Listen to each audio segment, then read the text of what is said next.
Général du MLC, comme elle-même vient de dire, on va procéder à quelques questions. Pas beaucoup parce que la soirée continue. Il y a des invités de marque qui sont déjà là, qui vont arriver. Je tiens à préciser qu'entre-temps, on a eu l'arrivée de notre représentant pour la Grande-Bretagne, le Royaume-Uni, mon ami et frère Mido, que je demande de se lever. Et je voulais juste m'excuser pour le retard parce qu'on ne savait pas les programmes. On est allé à l'hôtel Montgomery. On a dit que c'était annulé, donc on est arrivé ici. Mes excuses pour le retard. Merci. Merci beaucoup. Donc, de ce fait, en grande personne, on va s'assumer et poser quelques questions d'ordre général avant une question. Cinq questions. Non, on va laisser la priorité aux gens qui sont peut-être les invités. Si nous-mêmes nous posons des questions, on va consommer toutes les questions. Je suis désolé, Justin, on va pas peut-être. Oui, okay. On commence par ceux qui ne sont pas de la fédération du MLC Belgique pour poser des questions à la secrétaire générale.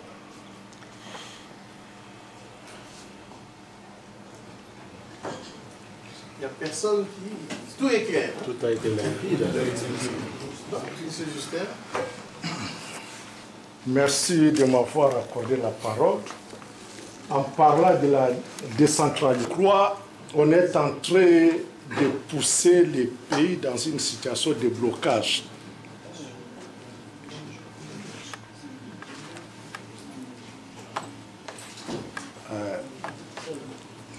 Madame la secrétaire générale du parti, je crois que le fait président Mobutu, c'est lui qui est même l'auteur de cession de province pour la décentralisation. Il avait pris comme échantillon la province du Kivu. Vous, en tant que parlementaire, pourquoi on n'a pas créé une commission parlementaire de faire l'évaluation du premier travail laissé par le régime écoulé pour voir le niveau du travail qui a été fait, qu'est-ce qu'on doit faire, quelles sont les difficultés qui ont été enregistrées pour permettre de bien pousser la décentralisation. Et directement, le nouveau gouvernement s'est poussé directement à scinder les provinces pour avoir d'autres provinces sans procéder à l'évaluation du premier test. Ça, c'est ça ma question que je te pose en tant que parlementaire. Tout est là. Monsieur Jean-Marie Ngoyo, vice-représentant MLC. Merci beaucoup, Madame secrétaire générale, de votre venue en Europe pour nous éclaircir un peu la situation qui se passe dans notre pays. Volume. Moi, je ne vais pas faire autrement. Ma voix porte plus fort, mais si je commence à bombarder, là, ça va éclabousser le plafond. Bon. Alors, ma question, en fait, nous avons un problème de calendrier. Je vis la date du 15. Je ne sais pas si on ne se trompe pas. Le 15, ça tombe dimanche. Le 15 mars. Le 15 mars. C'est un peu un petit correctif. Je crois que ça sera un peu satisfait pour tout le monde. Deuxième question, je serai bref pour ne pas aviser. La question interne, dans les langues de contraintes,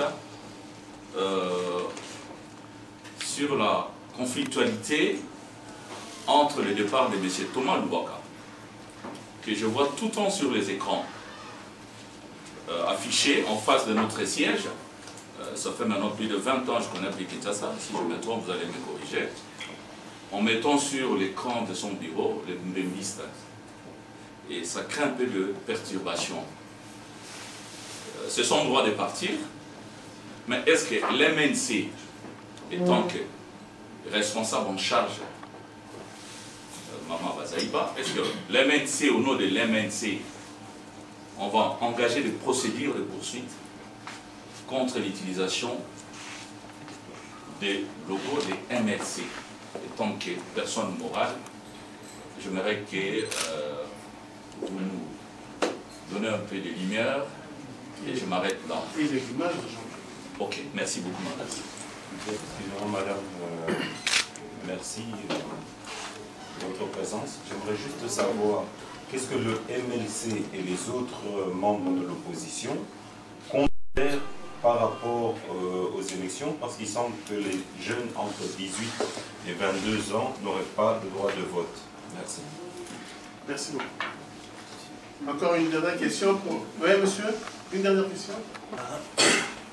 Madame, d'abord, félicitations pour votre nomination comme secrétaire général du MLC. Moi, ma préoccupation, disons, ma préoccupation, M. Banoumadou est le président de la CENI. En connaissant ce qu'il a fait en 2006 et puis en 2011. Est-ce qu'il n'y a pas moyen que l'opposition dans l'ensemble demande la démission de M. Banoumadou et qu'on mette un monsieur beaucoup plus neutre qui pourrait organiser des élections, pas parfaites, mais au moins des bonnes élections. Parce que nous connaissons quand même sa proximité avec l'actuelle majorité. Comme en 2006 ou en 2011, un candidat peut gagner, mais on proclame un autre comme vainqueur. Et puis on met les militaires, et puis ça sera toujours pareil. Est-ce que l'opposition ne peut pas demander la démission de M. Banoumadou pour les prochaines élections? Merci. Madame... Merci, madame. Je suis contente de nous voir ici. Et j'ai vu le Seigneur. Voilà, merci. Oui. Alors, j'ai une question à propos de la passation de voix. Fin mandat, deuxième mandat de Kabila, mais pas avec Kabila. N'y aura-t-il pas de remise et reprise? Il n'y aura pas de bilan. S'il faut que quelqu'un d'autre, qu'on fasse la remise et reprise avec quelqu'un d'autre. J'enchaîne.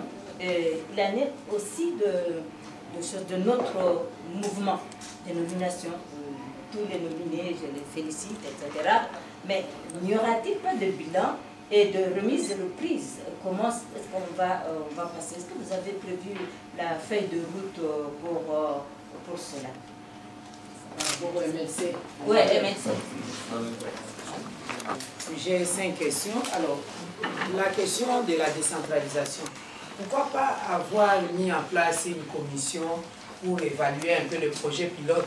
Oui, le projet pilote.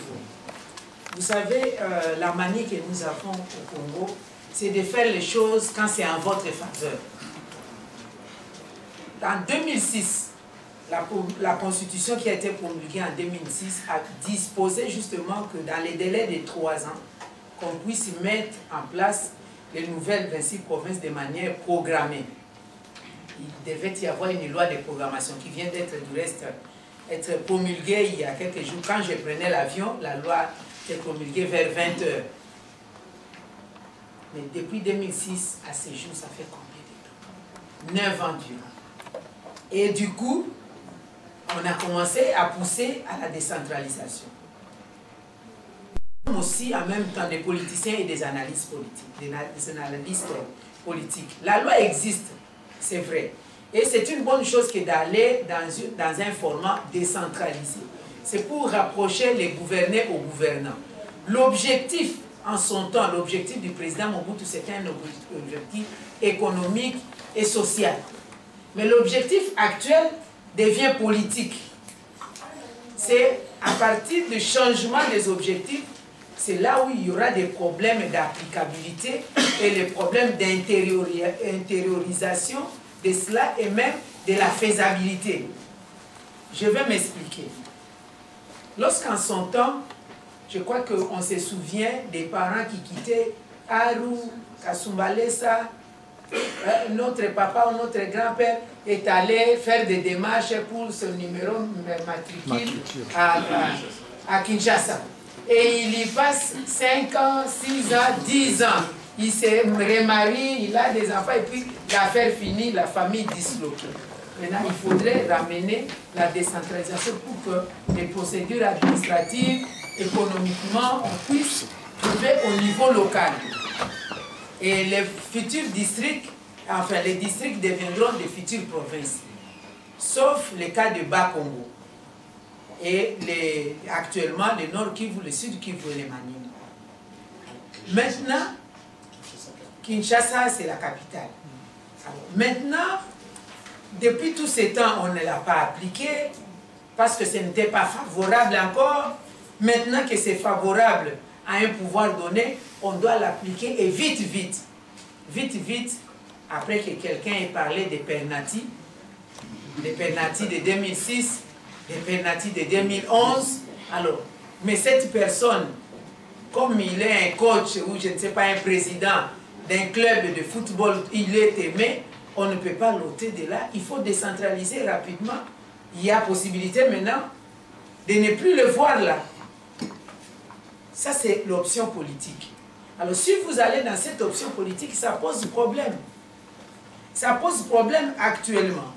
Pourquoi? Selon la loi, depuis qu'elle était promulguée, la loi de programmation, au plus tard, dans les 2 semaines, il faut mettre en place une commission. Une commission qui va travailler sur la faisabilité des mises en œuvre. En détaillé, travailler avec le gouverneur de province, travailler aussi au niveau du gouvernement central. Ça fait ensemble dans les 120 jours. Hein. Le tout, ça nous fait à peu près 4 mois. Au plus tard, vers juillet, on doit vibrer au rythme des nouvelles provinces lorsque la commission va présenter son rapport. Alors, comment ça va se passer dans la pratique? Les députés provinciaux actuels, chaque groupe rentre dans son district. Arrivé là-bas, nous pensions en son temps que ça allait être le commissaire de district, le CDD, qui allait convoquer la plénière, mais ça serait les chefs de division, parce que les CDD ont été suspendus, le commissaire de district.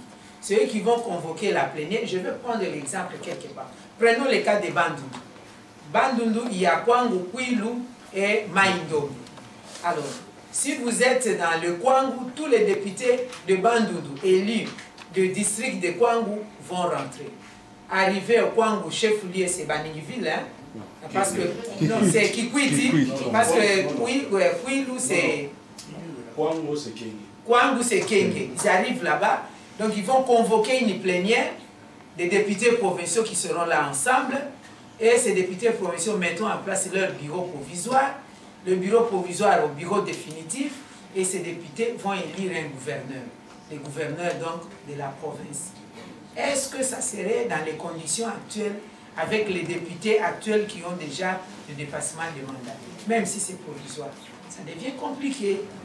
C'est pourquoi nous avons dit, nous allons aux élections des députés provinciaux pour que les nouvelles provinces soient organisées avec les nouveaux élus, les nouveaux mandataires, parce que comme la Bible le dit d'ailleurs, on ne peut pas un vieux habit qui est déchiré, on prend un habit neuf pour le coller, ça ne va pas coller.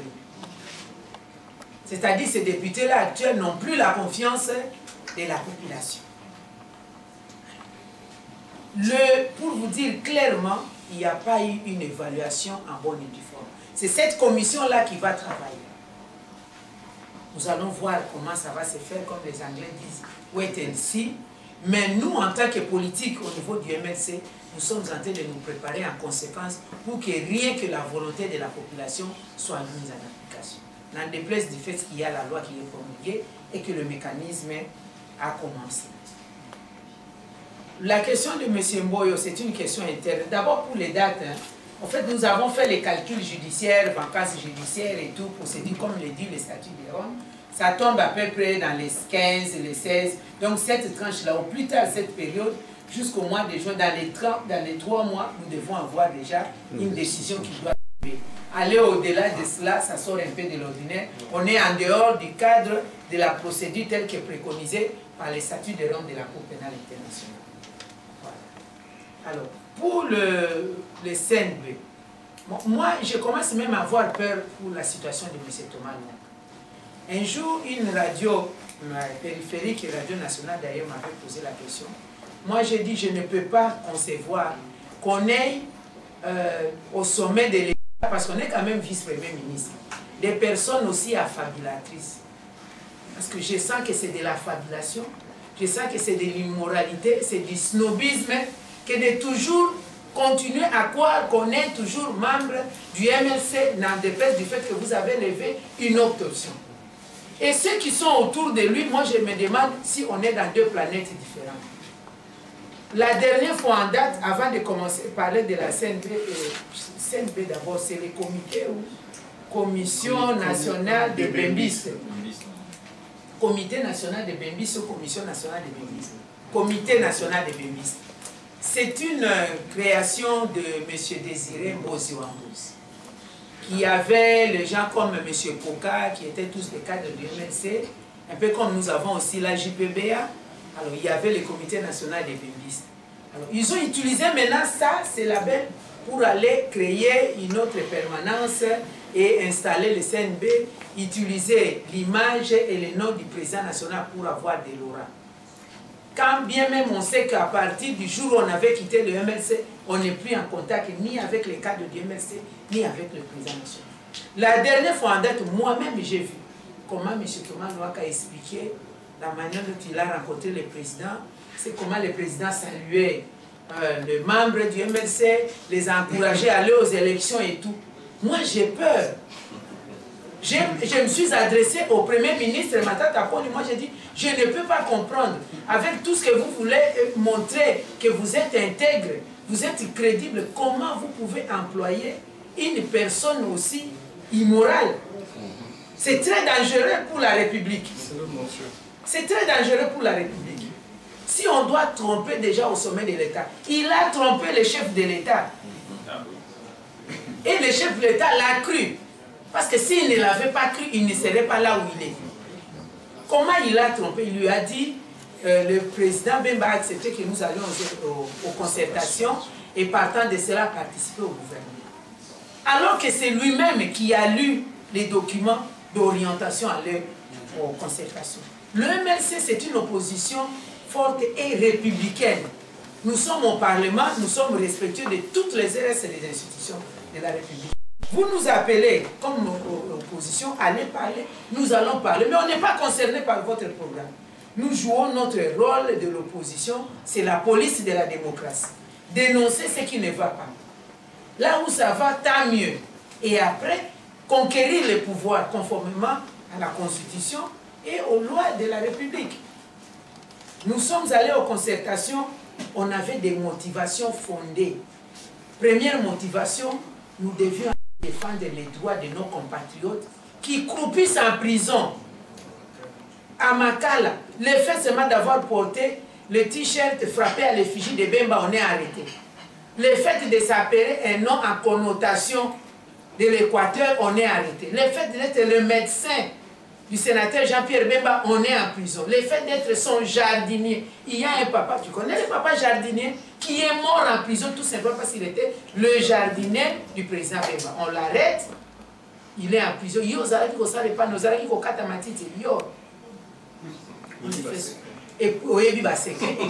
Il est mort comme ça en prison. Alors ils sont là nombreux, sans dossier. Nous sommes allés demander l'amnistie. Parce que nous considérons que ce sont des faits politiques. Si nous n'étions pas là, personne n'allait parler contre nous. Nos amis de l'UDPS n'ont pas voulu participer aux concertations. Mais je vous dis qu'après la loi de l'amnistie, même si sa mise en œuvre pose des problèmes, beaucoup de membres de l'UDPS ont bénéficié de cette amnistie et sont dehors. Le MLC d'ailleurs aussi en a bénéficié. Une partie, il y a un groupe de compatriotes qui étaient sortis et d'autres on les avait amenés vers la cité Maman Mobutu. 2 mois après, ils sont revenus maintenant en prison. Peut-être c'est une monnaie pour eux de nous torpiller pour que nous puissions céder à certaines choses. Mais au moins c'était pour ça. Nous sommes allés donner aussi notre point de vue sur la situation du président Jean-Pierre Bemba. Il est là où il est pour les faits, non des faits commis au Congo, mais dans un autre pays. C'est un fils du pays qui n'est pas condamné, qui bénéficie de la présomption de l'innocence. Il est là-bas, pas en arrestation. Mais on dit prévention, de détention, comment on dit, privation provisoire des libertés.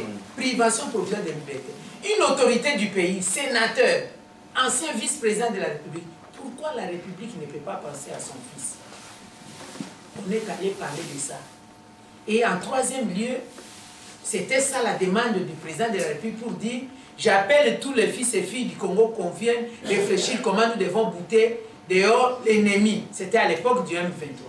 Nous avons donné de nos idées et ces idées étaient appliquées. Nous avons réussi. Les vaillants combattants que vous avez entendus bouter dehors M23 sont tous venus du MLC. Je vais citer les noms de ceux dont on a assassiné son parti, mais je ne vais pas citer les noms des autres pour ne pas les mettre en situation difficile. Mamadou Ndala, c'est quelqu'un, un vaillant combattant du MLC. Le général Baouma, il vient d'où? C'est du MLC. Et tant d'autres qui étaient à la ligne de front, n'en déplaise du fait qu'on est en train de les éliminer. C'était notre stratégie de dire, écoutez, mettez aussi certains fiscaux dont nous connaissons les compétences et capacités. Nous avons des thèmes, des techniciens d'état-major, des BEM, des brevetés d'état-major militaire. Mettez-les des stratèges en opération militaire sur le terrain. Au moins, quand on leur dit le nord-est du Congo, ils savent ce que c'est. Ce n'est pas ceux qui disent nord-est du Congo, sud-est, vous êtes attaqués de tel côté, ils ne savent. Ils ont l'expérience. Ils sont allés au front, vous avez vu, avec l'appui de nos partenaires extérieurs, la MONUSCO notamment. C'était ce que nous sommes en train de faire. Mais en ce qui concerne le gouvernement, les choses étaient claires. C'est Thomas Lohaka qui l'a lu. Ce n'est pas San City Bis, ce n'est pas la conférence nationale souveraine pour le partage équitable et équilibré du pouvoir. Il avait lu ça clairement. Mais il a trompé le président de la République que c'était une façon pour nous de monter les enchères. Et que nous avions demandé la primature, il y est allé là-bas. Mais nous avons envoyé des signaux clairs. Et les documents, moi qui vous parle, j'ai fait parvenir au président de la République les documents signés en bonne et due forme par le président national. Bon. Si hier il avait dit qu'il était trompé, maintenant il ne peut pas dire qu'il est trompé. Il devait s'assumer parce que c'est très dangereux d'employer des personnalités comme Thomas Lohaka à ce niveau-là. Mais pourquoi il ne peut pas être comme les autres? Nous avons ARC, nous avons Amphore, nous avons ATD, nous avons ADER. Ils étaient avec nous, ils ont choisi leur voie et nous continuons à collaborer. Nous continuons à travailler, ce sont des collaborateurs, des fils et filles de ces pays. Mais pourquoi ils doivent agir de la sorte? Donc vous voyez déjà la personne. Je suis obligé de les citer parce que je suis en face des ayants droit, donc les membres du MLC qui ont besoin de comprendre quelque chose. Alors, la stratégie de Thomas Lohaka, sa stratégie, c'est que nous soyons pas sages, nous tombons dans leur piège de la provocation pour que nous amenons nos militants à aller casser. De sorte que le ministre de l'Intérieur, qui se trouve être ce que vous savez, notre adversaire politique, enlève l'étoffe du ministre de l'Intérieur, met l'étoffe du secrétaire général de quelque part pour décider de la suspension des activités du MLC. Parce que nous aurions créé du désordre, on aurait procédé aux coups et blessures, à la destruction méchante, à des attaques, etc. Et qui gagnerait à ce moment-là? Ce serait Thomas. Deuxième stratégie, c'est de dire, nous sommes des juristes tous, nous sommes respectueux des textes, allons à la justice, en sachant qu'il y a des échéances qui arrivent. C'est le fait d'aller en justice contre Thomas, c'est comme qui dirait, nous reconnaissons que nous sommes en duel. Égal à égal, à un moment donné, on va nous dire, jusqu'à ce que la justice se tranche, personne d'entre vous ne peut signer pour reconnaître les candidats aux élections. Vous attendez et ils vont utiliser des manœuvres violatoires. Les échéances passent, tant mieux. On n'est pas d'égal à égal, on ne va pas tomber sur ces pièges. J'ai écrit à la CENI pour envoyer le réaménagement, signifié de réaménagement intervenu au sein du parti. J'ai envoyé toutes les procurations en bonne et due forme parce que j'ai agi et pose des actes au nom du président national de libération du Congo. Full stop, match exact. C'est fini.